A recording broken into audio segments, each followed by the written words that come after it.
La moyenne vallée du fleuve Sénégal s'étend entre le Mali, la Mauritanie et le Sénégal.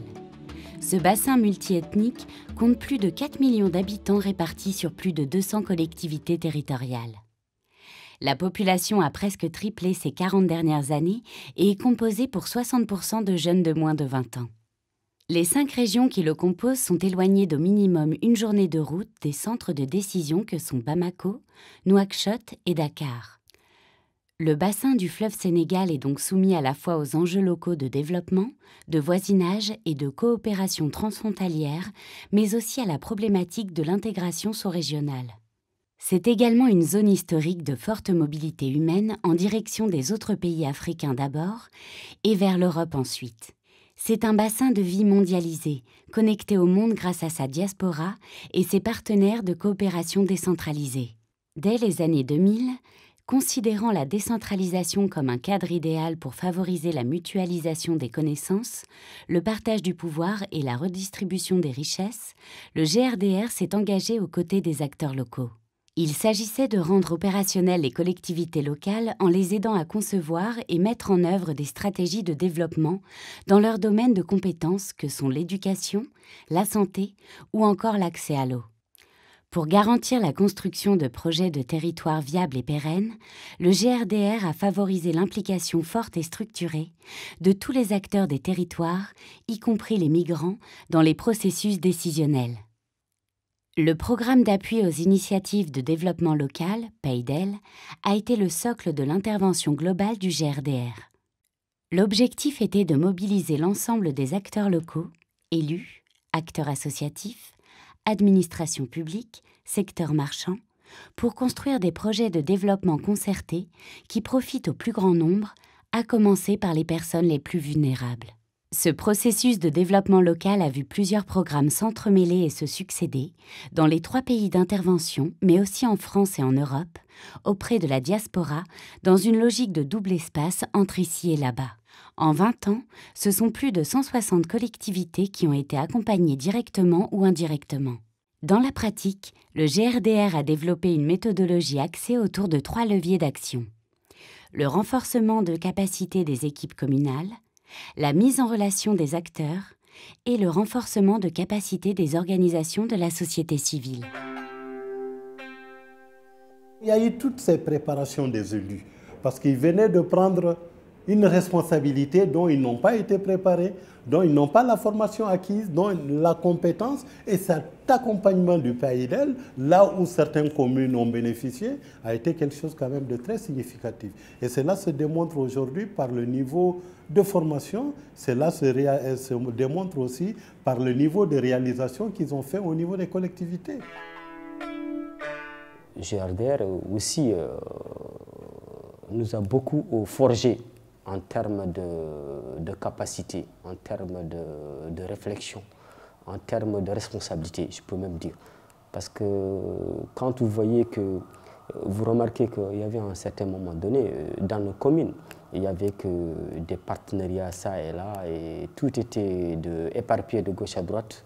Et donc nous avons pu connaître chez GRDR d'abord une organisation, une structuration, qu'est-ce que chacun doit faire.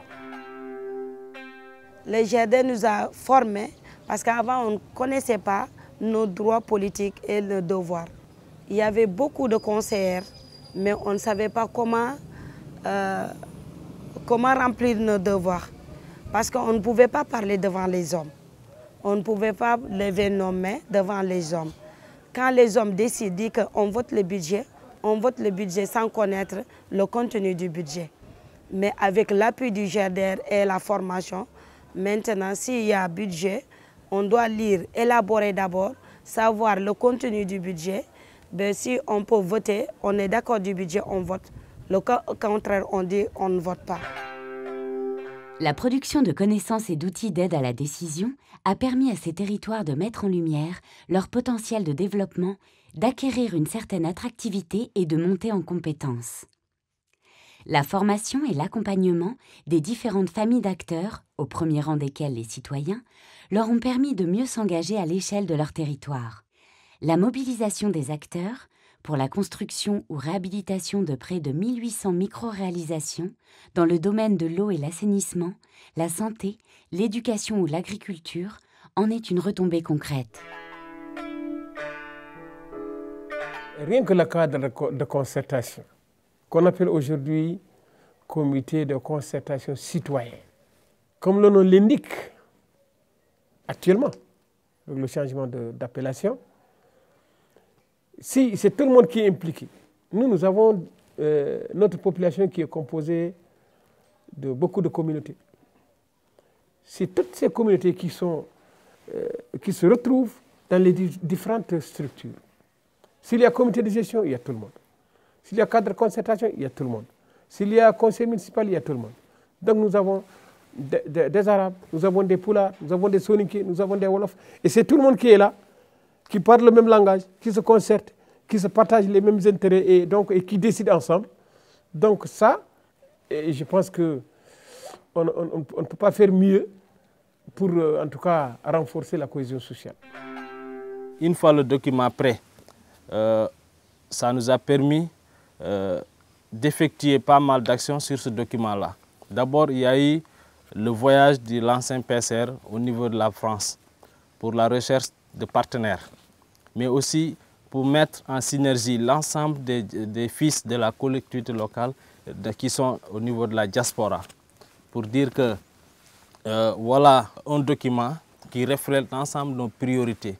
Donc il va falloir que tout le monde interagisse, les partenaires, l'État, les collectivités locales, mais aussi les migrants, les associations de migrants. Ce qui a permis à la réalisation de ce collège, puisque c'était une des priorités de la collectivité locale. L'autre acquis aussi des PAEDEL 3 est la structuration, en tout cas, des ensembles, les intercommunalités. Jusqu'à présent, on est en train de travailler sur ces ensembles qui sont les intercommunalités et les intercollectivités. Donc on peut dire que l'autre acquis très important, c'est de pouvoir habituer le conseil régional à travailler avec des grands ensembles qui sont les intercommunalités et les intercollectivités. On se réjouit aujourd'hui, les 137 collectivités de la région de Caille, tout confondu, il y a 135 qui se trouvent soit en intercommunalité ou en intercollectivité. Donc, à la date d'aujourd'hui, il y a 10 intercommunalités ou intercollectivités tout confondues, qui est le fruit, en tout cas, du PAEDEL 3. L'un des effets de la décentralisation a pour conséquence de recomposer les circuits de décision en matière de développement local. Le GRDR a travaillé avec les principaux acteurs, organisations de la société civile, élus et diaspora, pour les aider à se repositionner sur des zones d'intervention partagées à différentes échelles géographiques. Des systèmes de collaboration à l'échelle communale, intercommunale et transfrontalière ont vu le jour. Les structures d'appui ont été progressivement renforcées, ce qui a facilité la maîtrise et le maillage du territoire par les institutions publiques. En introduisant le concept d'aménagement territorial dans le bassin du fleuve Sénégal, le GRDR a encouragé les acteurs locaux à interagir entre eux, y compris avec leurs diaspora et partenaires de coopération décentralisée. C'est un facteur de résilience. Le système de gouvernance qui en ressort est propice à l'équité et à la paix sociale. Néanmoins, si l'approche connaît un certain succès, la concrétisation d'accords institutionnels à l'échelle transfrontalière reste à consolider. Ils étaient toujours dans les grandes places, il n'y avait pas beaucoup d'occupation, il y avait une spécialisation, mais seulement il n'y avait pas d'accompagnement. Si je prends un cas, je vais prendre le cas de l'AMES. C'est une association qui a un projet de poulailler. Ils commencent à vendre. Ils ont occupé 3 jeunes. 3. L'impact, c'est que ces jeunes-là, ils arrivent à subvenir aux besoins de leur famille. Pas seulement à eux, mais à subvenir aux besoins de leur famille. Ça leur donne un autre développement, un développement personnel, parce qu'ils commencent à s'investir et à reconnaître qu'eux, ils ont une valeur de plus qu'ils peuvent donner à leur famille. Donc, il y a un impact. Je donne un seulement, mais il y a un impact palpable au sein des jeunes, au sein de leur famille. J'ai gagné ma vie au niveau de GRDR, grâce à bon Dieu. Parce qu'aujourd'hui, j'ai eu la connaissance que je peux même former des gens pour la transformation et surtout aussi la production de l'agriculture. De certaines qui me prennent aujourd'hui, je suis un ingénieur agronome, or que non, mais c'est grâce au GRDR. Et deuxièmement, aujourd'hui, je pourrais même être dans les bateaux pour aller en Espagne ou en France, mais non, aujourd'hui, j'ai construit ma maison à cause des idées du GRDR, à cause des formations du GRDR, à cause de l'appui du GRDR. Les GRDR nous a aidés à mieux nous structurer, c'est-à-dire à comprendre le fonctionnement d'une association, d'une fédération. Il nous a aidés à renforcer nos compétences à travers des formations qu'elle organise. Il nous a associés à l'organisation de ces formations, mais également il nous associe aux activités qu'il organise. La cohésion territoriale, l'éveil et l'engagement citoyen sont des réussites majeures de l'action du GRDR. Cette approche a favorisé l'émergence de leaders et de cadres du développement sur les territoires. La conscientisation citoyenne est le résultat d'une dynamique d'autonomisation économique ciblant en priorité les femmes et les jeunes. La crédibilité de ces derniers s'est progressivement renforcée dans les débats publics, même si leur mobilisation reste encore partielle. Aujourd'hui, la collaboration entre les collectivités territoriales et la société civile semble plus évidente, y compris avec la diaspora. Le GRDR est une école parce que les gens qui sont passés par le GRDR, comme je l'ai dit, souvent c'est des gens qui viennent sans beaucoup d'expérience. Et grâce à l'expérience du GRDR et aux formations qu'ils bénéficient au sein de la cellule, ils travaillent maintenant dans d'autres boîtes beaucoup plus importantes que le GRDR ou bien qui sont devenus autre chose. Ils sont devenus élus ou même autre chose. Même si je prends l'exemple à ma personne, j'ai passé d'animatrice à élu local grâce aux formations que j'ai acquises au niveau du GRDR. Quand on voit l'activité de GRDR tout au long de son processus, ça veut dire de son intervention depuis au niveau associatif jusqu'au niveau du développement économique régional, en passant par l'appui aux communes, l'appui aux intercommunalités, l'un des fils conducteurs qui a toujours suivi le processus est l'implication des migrants à tous les niveaux du processus. Ça, c'est extrêmement important et qui mérite d'être souligné. Je pense que c'est un fil conducteur qu'il faut garder. En conclusion, je dirais que l'accompagnement des GRDR pour nous est un accompagnement durable parce que c'était ça même l'esprit du GRDR depuis avant, c'était de nous accompagner à un moment pour nous donner des compétences qui nous permettent nous-mêmes de se prendre en charge. Donc voilà l'esprit du GRDR depuis le départ. Aujourd'hui, nous pouvons dire que alors, cet objectif est atteint. Pourquoi? Parce qu'aujourd'hui, nous sommes en train nous-mêmes d'élaborer nos plans de développement local, d'échanger, de faire des échanges même avec notre partenaire de la coopération décentralisée sans le GRDR. Donc aujourd'hui, nous sommes en train de travailler avec l'ensemble des acteurs de la commune dans le cadre d'une bonne collaboration et d'une bonne concertation.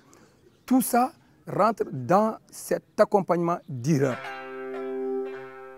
Le développement local est un long processus d'apprentissage, mais il est le socle du changement social. À terme, il est un gage d'une gouvernance plus ouverte et d'une forte participation démocratique, condition au maintien de la paix. L'influence de l'action directe du GRDR sur les politiques publiques récentes reste difficile à évaluer avec précision. Mais il est indéniable que le GRDR a pleinement contribué à opérationnaliser les processus de développement local et à outiller les acteurs dans leur diversité dans le cadre des lois de décentralisation de ces 3 pays. Son action s'est singularisée par un souci permanent de renforcer collectivement la maîtrise locale de la réflexion, de la décision et de l'action par les acteurs locaux. Par un accompagnement dans la durée via un système de recherche-action, d'apprentissage puis de changement d'échelle. Par une intégration progressive des évolutions des enjeux du développement territorial, tels que l'insertion socio-professionnelle des jeunes, l'exploitation et la préservation des ressources naturelles ou encore l'urbanisation. Et par une démarche unique sur les doubles espaces des parcours migratoires qui a facilité le lien entre les collectivités territoriales ici et là-bas, par la mobilisation des diasporas. Le GRDR a ainsi favorisé l'émergence et l'ancrage de nouveaux acteurs sur les territoires, comme il a entretenu et renforcé leur capacité de dialogue et leur pouvoir d'agir collectivement.